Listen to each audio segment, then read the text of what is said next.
ओम नमः शिवाय। ओम श्री गणेशाय नमः। जय श्री हरि विष्णु। हे भक्तजनों, आज हम आप सभी को पवित्र माघ मास के महात्म्य के पंचम अध्याय की अत्यंत पुण्यदायी कथा श्रवण कराने जा रहे हैं। माघ मास स्वयं श्री हरि विष्णु को अत्यंत प्रिय है। इस मास में किया गया स्नान, दान, जप और कथा श्रवण करोड़ों यज्ञों के फल के समान माना गया है। शास्त्रों में कहा गया है कि जो मनुष्य माघ मास में श्रद्धा और नियम के साथ धर्म का पालन करता है, उसके सभी पाप नष्ट हो जाते हैं और उसे जीवन में सुख शांति तथा अंत में मोक्ष की प्राप्ति होती है।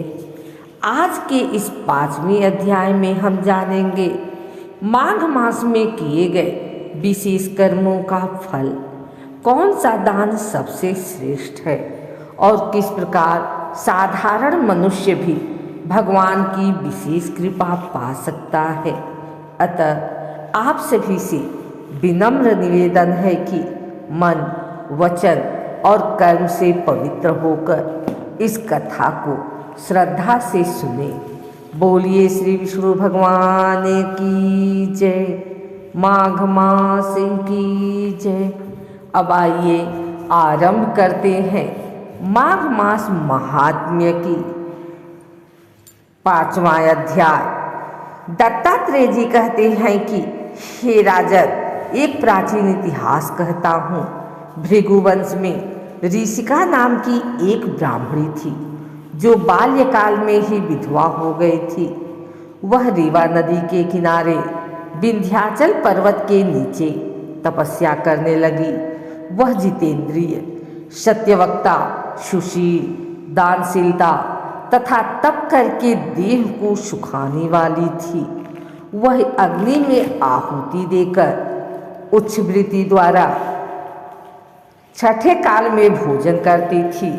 वह वलकल धारण करती थी और संतोष से अपना जीवन व्यतीत करती थी। उसने रीवा और कपिल नदी के संगम में 60 वर्ष तक माघ स्नान किया और फिर वहीं पर ही मृत्यु को प्राप्त हो गई। माघ स्नान के फल से वह दिव्य 4000 वर्ष तक विष्णु लोक में वास करके सुन और उपसुन दैत्यों का नाश करने के लिए ब्रह्मा द्वारा तिलोत्मा नाम की अप्सरा के रूप में ब्रह्मलोक में उत्पन्न हुई।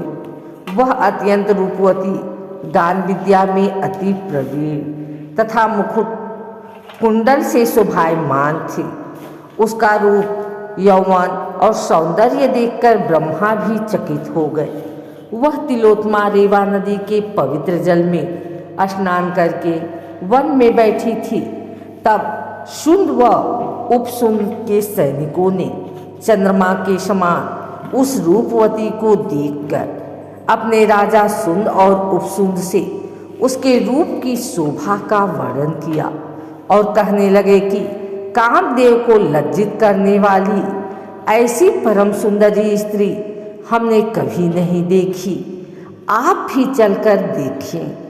तब वह दोनों मदिरा के पात्र रखकर वहाँ पर आए जहाँ पर वह सुंदरी बैठी हुई थी और मदिरा के पान विह्वल होकर काम क्रीड़ा से पीड़ित हुए और दोनों ही आपस में उस स्त्री रत्न को प्राप्त करने के लिए विवादग्रस्त हुए और फिर आपस में युद्ध करते हुए वही समाप्त हो गए।